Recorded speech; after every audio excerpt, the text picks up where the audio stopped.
হঠাৎ করে আমার একটা বাঘের দিকে নজর পড়িয়া গেল। বাঘটা আসার না কেমনে জানি আমার করে দেখিয়া, কিন্তু আমি চোখের দিকে তাকে রয়েছি।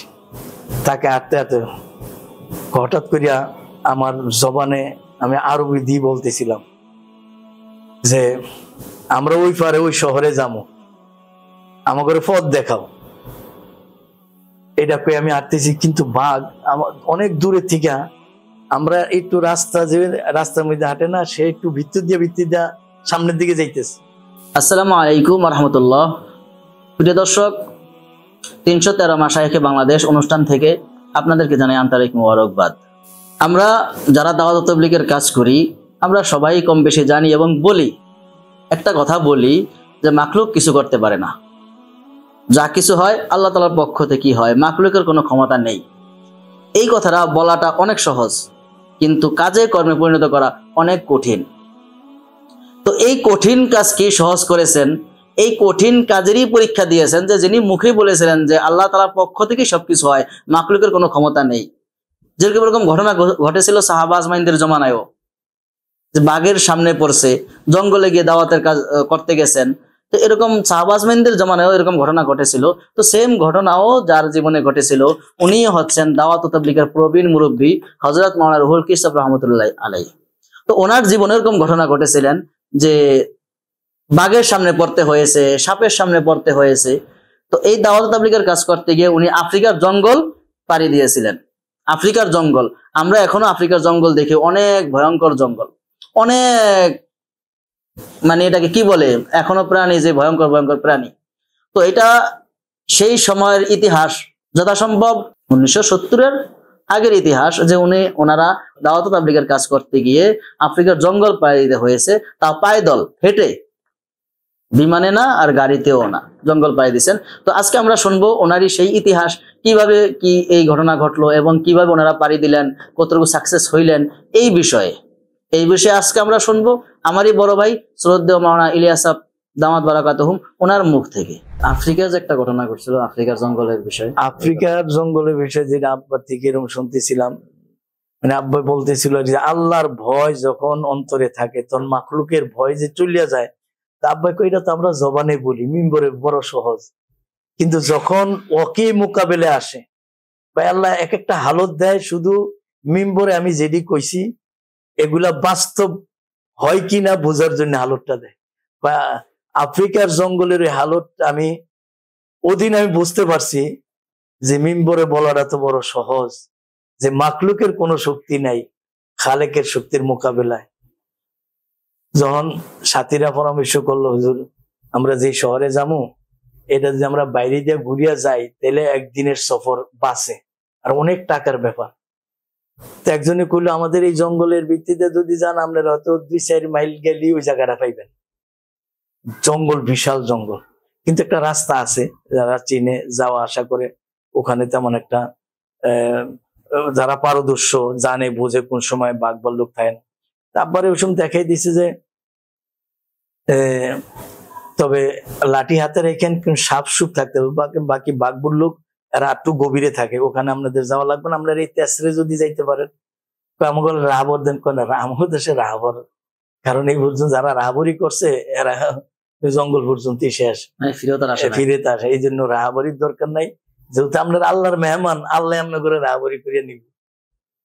তখন আমি সাথী করে কইলাম যে কি কও, কিন্তু অধিকাংশ সাথী হলো হুজুর দরকার নেই, আমরা ঘুরিয়ে যাই।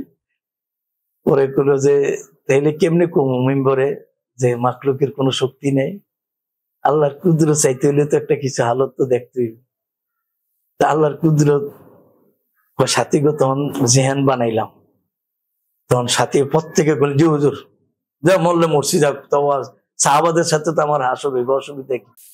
এই জেহান বানানোর পরে আব্বাই কুচ্ছুন এই তরিকা জানছে, আব্বাই সব সাথী করে কইছে কি শোনো, যদি কোনো বাঘ ভাল্লুকের দিকে তোমার নজর পড়ে ওই দিকে ছায়া থাকবা, অন্যদিকে নজর দিবে না, কারণ প্রত্যেক হিংস্র প্রাণীর একটা ধর্ম আছে।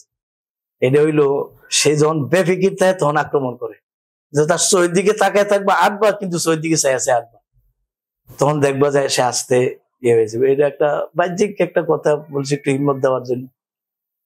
তখন এই যাইতে আছে শুরু করছে, ওরা আবার পথ বাতাই দিছে, হুজুর এমনি এমনি যান।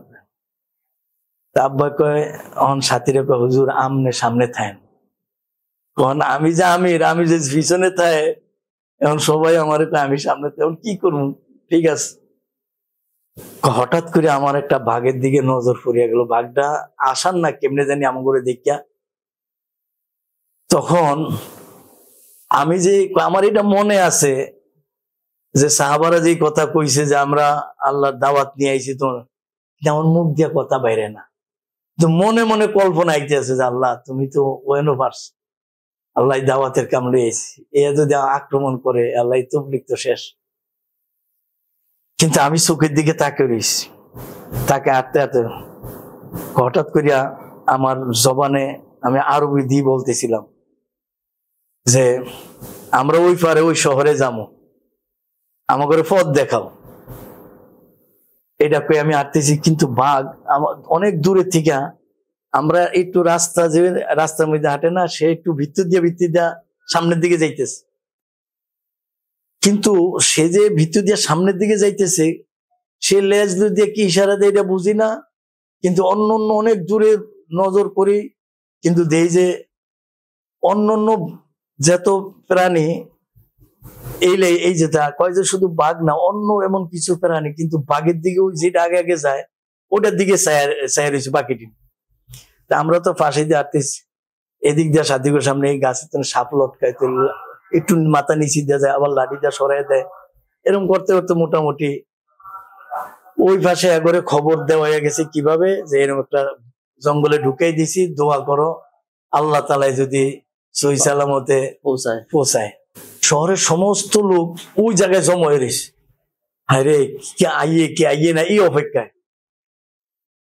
এক পর্যায়ে ওই বাঘটা আস্তে করে অন্যদিকে চলে গেছে, আর এরা গতি মতো চলতে চলতে শহরের মানুষ তো দেখা প্রত্যেকের পাজা করিয়া ধরিয়া চুমা টুমা দিয়া একবারে এনে ভয়া আগে খাওয়াইছে টাওয়াইছে, তার মধ্যে বিভিন্ন লোক জোরে ডাকছে।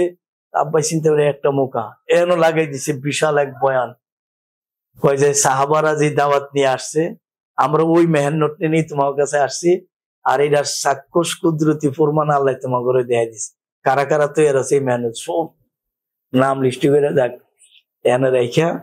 এরপরে একবারে মসজিদে নিছে, মসজিদে নিয়ে যখন রাখছে, এক সাথী যদি আগেরকার জলুনিয়া ব্যাগ আছে না, খোলা ব্যাগ ছিল, খোলা ব্যাগ, একটা সাপ কমিতে গাছের থেকে যে উটুস করে ওইটার মধ্যে ভরছে, ওইটার মধ্যে আছে। যখন ওই জায়গায় ব্যাগটা রাখছে আস্তে করে, আবার ওরে চিৎকারের লোক ওই আর তো ওই এক সাপের মধ্যে দিয়ে আইসো, কোনো খবর নেই, আর তুমি এটা দেখ সবাই এটারে মারবো, কইছে না এটা যেমনি আইসে এমনি যাইতে দাও, পরে এটারে মারে নেয়, এটারে ওই এমনি বাইরে যেমনি পারছে এমনি গেছে। আল্লাহ আব্বাকে আমি আর খবর লই না, আল্লাহ মাইসে মারছে কি মারছে না, এই হালতে করিয়া এমনি গেছে আর কি।